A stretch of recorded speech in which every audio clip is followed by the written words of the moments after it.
வணக்கம். உங்ககிட்ட ration card இருக்கா? அப்போ ஒரு நிமிஷம் இந்த விஷயத்தை ரொம்ப கவனமா கேளுங்க. அரசாங்கம் ஒரு முக்கியமான, சொல்லப்போடா ஒரு அவசர அறிவிப்பையே வெளியிட்டு இருக்கு. இது உங்க குடும்பத்தை எப்படியெல்லாம் பாதிக்க போகுதுன்னு நாம இப்ப பார்க்க போறோம். நேரடியாவே கேட்டுடுறேன். உங்க ரேஷன் கார்டு ஆபத்துல இருக்கா? நீங்க நினைக்கலாம் அது எப்படின்னு. ஆனா பதில் ஆமான்னு இருக்கிறதுக்கு நிறைய வாய்ப்பு இருக்கு. ஏன்னா இந்த புது ரூலை நீங்க சரியா ஃபாலோ பண்ணலன்னா உங்க குடும்பத்துக்கு கிடைக்கிற சலுகைகள்ல பெரிய பாதிப்பு வரலாம். சரி, வாங்க முதல் விஷயம் அந்த முக்கியமான எச்சரிக்கை என்னன்னு பாத்துடலாம். இதோ பாருங்க, இதுதான் அந்த முக்கியமான அறிவிப்பு. இதுல எந்த மாற்று கருத்தும் இல்ல. அரசாங்கத்தோட நேரடியான உத்தரவு இதுதான். குடும்ப அட்டையில பேர் இருக்கிற ஒவ்வொருத்தரும், ஆமாங்க எல்லாருமே, கட்டாயமா கைரேகையை பதிவு செஞ்சே ஆகணும். இதை விளையாட்டுக்கு எடுத்துக்காதீங்க. அப்போ பதிவு பண்ணா என்னாகும், பண்ணலன்னா என்னாகும்? விஷயம் ரொம்ப சிம்பிளுங்க. நீங்க கைரேகையை பதிவு செஞ்சிட்டீங்கன்னா உங்களுக்கு கிடைக்கிற எல்லா பொருட்களும் எல்லா சலுகைகளும் எந்த பிரச்சனையும் இல்லாம தொடர்ந்து கிடைக்கும். ஆனா ஒருவேளை நீங்க பதிவு செய்யலைன்னா உங்க பேர் கார்டுல இருந்து நீக்கப்படும். அவ்வளவுதான். ரொம்ப நேரடியான விளைவு இது. உண்மையை சொல்லணும்னா இது ஒன்றும் இன்னைக்கு நேத்து வந்த அறிவிப்பு இல்ல. பல மாசமா ரேஷன் கடைக்கு வர்றவங்க கிட்ட இதை சொல்லிக்கிட்டே தான் இருக்கிறாங்க. ஆனா நிறைய பேர் இதை ஒரு பெரிய விஷயமா எடுத்துக்கல. அதனால தான் இப்போ அதிகாரிகள் ரொம்பவே ஸ்ட்ரிக்ட் ஆக்கிட்டாங்க. இதுதான் கடைசி எச்சரிக்கைன்னு சொல்ற மாதிரி இறுதி அறிவிப்புகளை கொடுக்க ஆரம்பிச்சிட்டாங்க. இனியும் தாமதிக்கிறதுக்கு நேரமே இல்ல. சரி, ஒரு கேள்வி வருதுல்ல, எதுக்காக அரசாங்கம் திடீர்னு இந்த விஷயத்தை இவ்ளோ சீரியஸா எடுத்திருக்கு? இதுக்கு பின்னாடி இருக்கிற அசல் காரணம் என்ன? வாங்க பார்க்கலாம். இதோட முதல் முக்கியமான நோக்கமே மோசடியை தடுக்கிறது தான்.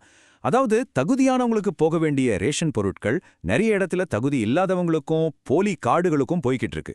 இந்த ஊழலை தடுத்து யாருக்கு உண்மையிலே தேவையோ அவங்களுக்கு மட்டும் சலுகைகள் சரியா போய் சேரணுங்கிறது தான் அரசாங்கத்தோட ஒரே இலக்கு.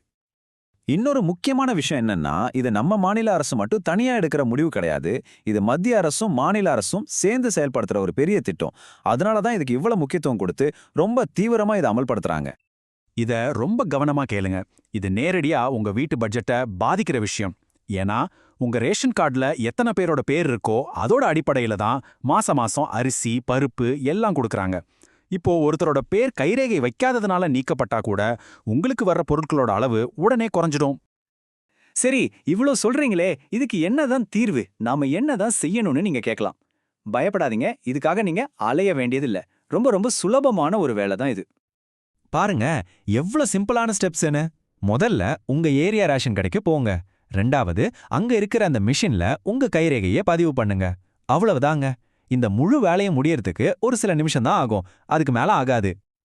ஆனா இப்ப நிறைய பேருக்கு ஒரு முக்கியமான கேள்வி மனசுல ஓடும். நான் வேலை விஷயமா வெளியூர்ல இருக்கேன், இல்ல சொந்த ஊர்ல இல்ல. நான் எப்படி என் ரேஷன் கடையில போய் கைரேகை வைக்கிறதுன்னு நீங்க யோசிக்கிறது புரியுது. கவலையப்படாதீங்க, அதுக்கும் ஒரு சூப்பரான வழி இருக்கு. இதுதாங்க அந்த தேர்வு. அரசாங்கத்தோட ஒரே நாடு ஒரே ரேஷன் திட்டம் இப்ப அமல்ல இருக்கு.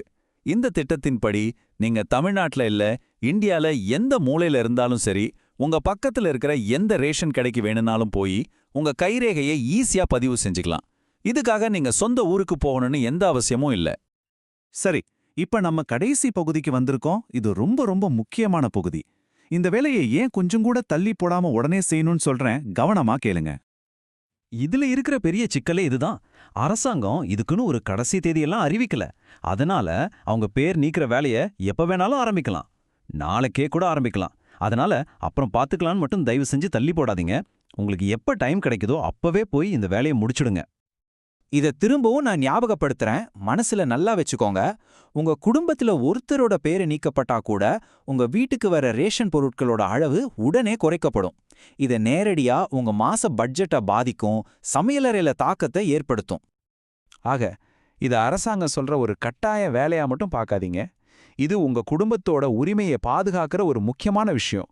யோசிச்சு பாருங்க, இந்த சில நிமிட வேலை உங்க குடும்பத்துக்கு மாசம் மாசம் கிடைக்கிற சலுகைகளை உறுதி செய்ய போகுது.